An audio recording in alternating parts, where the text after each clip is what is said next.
Jepang adalah negara kepulauan yang terletak di Asia bagian timur.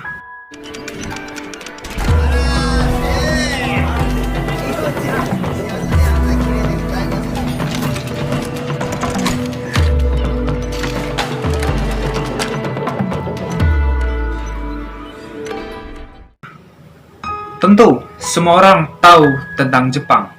Semua orang kenal dengan Jepang. Jepang terkenal dengan negara yang sangat maju dari segi teknologi, pendidikan, industri, dan masih banyak lagi. Jepang juga terkenal dengan penduduknya yang sangat rajin, penduduk yang sangat terampil dalam bekerja. Untuk itu, banyak teknologi-teknologi yang diciptakan dari Jepang. Selain itu, ada juga sesuatu yang terkenal dari Jepang, adalah budayanya. Budaya Jepang sangat besar, budaya Jepang sangat unik. Terutama sebuah ritual bunuh diri yang ada di Jepang, yaitu harakiri.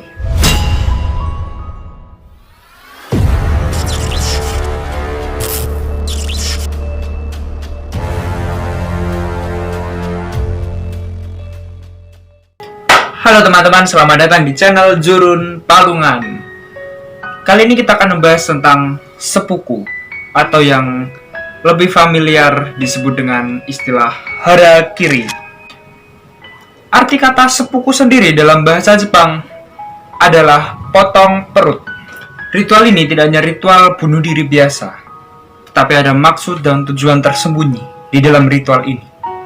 Apakah itu? Pada zaman samurai dahulu, ritual ini digunakan sebagai rasa tanggung jawab atas kesalahan yang telah diperbuat. Jadi begini, misalnya saja ketika seorang samurai ini berjanji pada tuannya ketika ada sebuah peperangan, ia berjanji akan memenangkan peperangan tersebut. Tapi kenyataannya, ia kalah dalam peperangan. Itu artinya dia merasa bahwa ia tidak bisa menepati janjinya kepada tuannya. Dan disitulah ia melakukan harakiri sebagai tanda, sebagai rasa bersalahnya, sebagai tanggung jawabnya untuk meminta maaf kepada tuannya bahwa ia tidak bisa menepati janjinya. Nah, di dalam harakiri sendiri terdapat ritual-ritual yang sangat unik dan bisa dibilang mengerikan. Harakiri sendiri dilakukan satu orang, yaitu dia sendiri yang akan bunuh diri. Jadi sebelum melakukan harakiri tersebut, orang yang akan melakukannya biasanya akan dijamu dengan makanan yang enak-enak, makanan favoritnya, makanan yang dia sukai. Lalu setelah itu, ia akan memakai pakaian putih saat melakukan harakiri.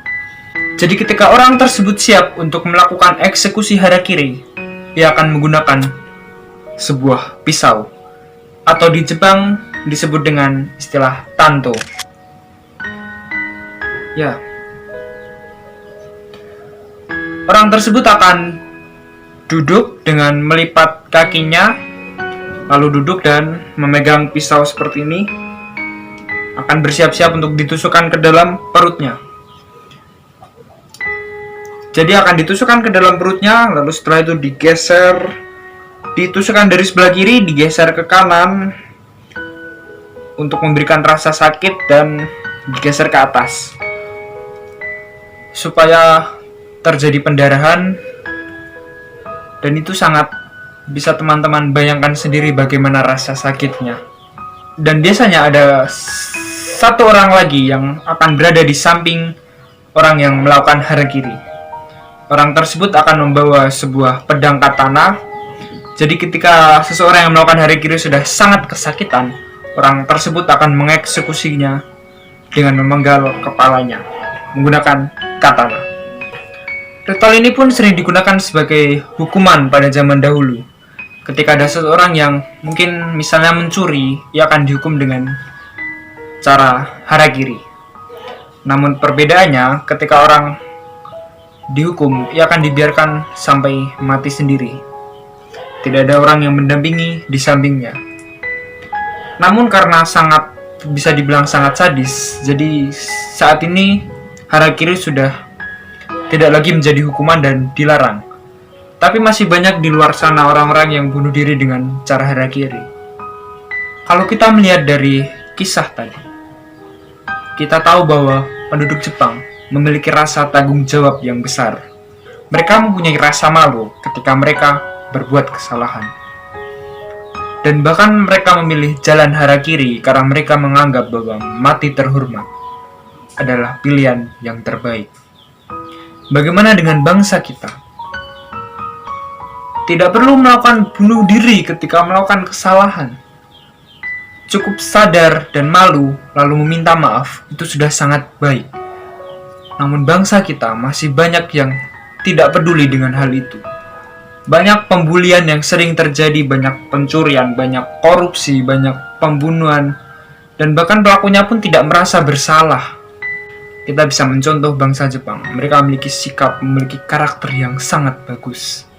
Mereka mempunyai tanggung jawab yang sangat besar. Mereka mempunyai rasa malu yang sangat besar. Bahkan mereka siap kehilangan nyawa mereka untuk mempertanggungjawabkannya. Tentu saya tidak ingin mengajak kita untuk bunuh diri, tapi setidaknya kita bisa sadar kalau kita punya kesalahan. Kita punya rasa malu, kita punya rasa untuk ingin meminta maaf. Saya Jurun Elsa di Palungan, terima kasih. Hajime Maste Watashi wa Jurun desu.